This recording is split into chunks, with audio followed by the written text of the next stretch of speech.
আমি বা আমরা কেউ যখন আহ, আল্লাহকে ঈশ্বর বলে ডাকি বা ঈশ্বর শব্দটা ব্যবহার করি বা প্রয়োগ করি, সেটা হোক সোশ্যাল মিডিয়ার কোনো পোস্টে বা সরাসরি কথোপকথনে, অধিকাংশ মানুষ এই শব্দটার প্রতি ব্যাপক আকারে আপত্তি প্রকাশ করে। তো এই আপত্তি প্রকাশ করার কারণটা কি? কারণটা হচ্ছে তাদের ভাষ্য মতে যে ঈশ্বর শব্দটার যেহেতু স্ত্রীবাচক শব্দ আছে ঈশ্বরী, তাই এই শব্দটা মোটে গ্রহণযোগ্য নয়। সুতরাং এখন দেখা গেছে যে বাংলাদেশ সহ এশিয়া মহাদেশের যে যারা নিজেদেরকে আলেম বলে দাবি করছেন, তো সেই আলেম সমাজ ইজমা কিয়াস করছেন যে এই ঈশ্বর কখনোই আল্লাহর নাম হতে পারে না। ঈশ্বর বলে যদি আমরা আল্লাহকে সম্বোধন করি তাহলে নাকি এটা শিরক হবে এবং আমরা ঘোরতর পাপের মধ্যে ডুবে যাব, ইত্যাদি ইত্যাদি। তো তাদের কাছে আমার প্রশ্ন হচ্ছে, আল্লাহর আরো 99টা নাম আমরা জানি। সো এই 99টা নামের মধ্যে যদি আমরা অল্প কিছু নাম নিই, ধরলাম ইয়া রহিমু। সো ইয়া রহিমু, এটা তো আহ, আপনি কখনো অস্বীকার করতে পারবেন না যে এটা আল্লাহর নাম নয়। যদি তাই হয় তাহলে ইয়া রহিমু, এই রহিমুর তো একটা স্ত্রীবাচক শব্দ আছে, আছে না? রহিমা। আবার ইয়া করিমু, এটারও স্ত্রীবাচক শব্দ আছে, করিমা। তারপর ইয়া মালিকুন, হ্যাঁ মালিকুনেরও স্ত্রীবাচক শব্দ আছে।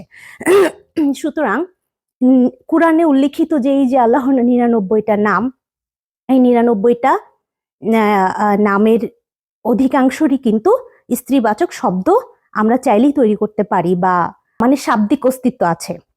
তাহলে এগুলো কি আল্লাহর নাম নয়? এগুলো যদি আল্লাহর নাম হতে পারে তাহলে ঈশ্বর কেন আল্লাহর নাম হতে পারবে না? এখন আপনারা যারা নিজেদেরকে আলেম বলে দাবি করছেন, মৌলবী মাওলানা বলে দাবি করছেন, তাদের কাছে আমার বিশেষভাবে প্রশ্ন থাকবে যে আপনারা অবশ্যই এই বিষয়টা আপনাদের বয়ানের মাধ্যমে পুনরায় ক্লিয়ার করবেন যে আপনারা যেহেতু বলছেন যে ঈশ্বর বলে আল্লাহকে ডাকা যাবে না, যেহেতু এটার স্ত্রীবাচক শব্দ আছে, তার জন্য এটা শিরক হবে। তাহলে আল্লাহর অন্যান্য যে নামগুলোর অন্যান্য 98টা নামের রতি স্ত্রীবাচক শব্দ আছে, তাহলে সেগুলো ধরে আল্লাহকে ডাকলেও তো শিরক হওয়ার কথা, তাই না? হবে কিনা? আপনাদের ভাষ্য মতে তো সেগুলো ধরে ডাকলেও শিরক হয়, তাই না? তাহলে আবার আমরা যদি আল্লাহকে আমাদের বাংলায় যদি বলি সৃষ্টিকর্তা, সৃষ্টিকর্তারও তো স্ত্রীবাচক শব্দ বানানো কঠিন কিছু না। সৃষ্টিকর্ত্রী। আবার রিজিক দাতা, দাতা শব্দটারও তো স্ত্রীবাচক আছে, আছে না? দাত্রী, রিজিক দাত্রী। তাহলে কি আমরা এই আল্লাহকে রিজিক দাতা, পালনকর্তা, সৃষ্টিকর্তা এই নামগুলো ধরেও কি ডাকতে পারবো না? হ্যাঁ, আপনাদের ভাষ্য মতে তো তাহলে এই নামগুলো ধরেও আমাদের জন্য ডাকা নিষেধ। এই নামগুলো ধরে ডাকলেও তো আমাদের শিরক হয়ে যাচ্ছে। ঈশ্বর বলে ডাকলে যদি আজকে আমি খ্রিস্টান হয়ে যাই, আজকে যদি আমাকে বলা হয় যে এর মনে হয় জন্মসূত্র মনে হয় কোনো হিন্দুর ঘর থেকে আসছে, কাফেরের দেশে গিয়ে খ্রিস্টান হয়ে গেছে, এই জন্য এখন ঈশ্বর ঈশ্বর বলে ডাকে, তাহলে তো আমরা তাহলে এই যে বাংলায় বা অন্যান্য যে নামগুলো আল্লাহকে ডাকার জন্য অ্যাভেলেবেল আছে সেই নামগুলো ধরেও তো তাহলে ডাকা যায় না। যদি আপনাদের আপনাদের দেখানো যুক্তিতর্ক অনুযায়ী যদি আমি আগাতে যাই, তাহলে তো দেখা যায় যে আল্লাহকে আল্লাহ ছাড়া আর কোনো নামেই ডাকা যায় না।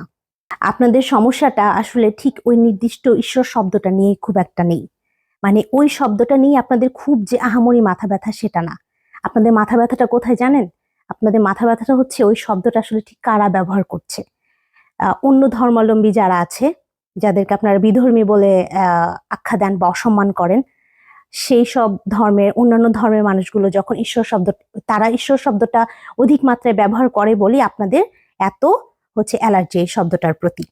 আসলে এই শব্দটাকে আলাদাভাবে যুক্তিতর্ক দিয়ে আপনারা সেভাবে কখনোই বিশ্লেষণ করেননি।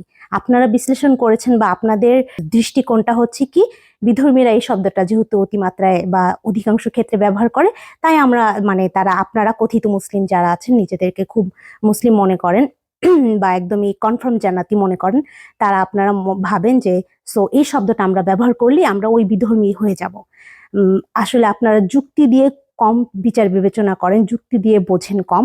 আপনারা হচ্ছে মানে আরেক ধর্মের মানুষকে তাদেরকে সামহাও হিমিলিয়েট করতে হবে বা তাদের ইউজেস কোনো কিছু আমরা ইউজ করতে পারবো না, এমন একটা টেন্ডেন্সি আপনাদের ভিতর ব্যাপক হারে দেখা যায়। আপনারা নিজেরাও এটা বিলিভ করেন, প্র্যাকটিস করেন এবং ভাইরাসের মতন সমগ্র জনগোষ্ঠীর মধ্যে এটা আপনারা ছড়াই দিতে চান। আল্লাহ, সৃষ্টিকর্তা, ঈশ্বর যেটা বলেই ডাকি না কেন, তিনি কিন্তু কখনোই তার সৃষ্টির মাঝে তিনি কখনোই মানুষের মাঝে ভেদাভেদ সৃষ্টি কিন্তু আসলে করেন না, বরং মানুষই মানুষের মাঝে এই ভেদাভেদগুলো সৃষ্টি করেন। এমনকি এই এক এক খোদাকে, এক সৃষ্টিকর্তাকে ডাকার মাঝেও আপনারা এই ধরনের ভেদাভেদ তৈরি করে রাখেন। রব্বুল আলামিন তিনি একজন ভাষাহীন বোবা, যে সেই মানুষটারও অন্তরের ডাক কিন্তু তিনি বুঝতে পারেন, তিনি শোনেন।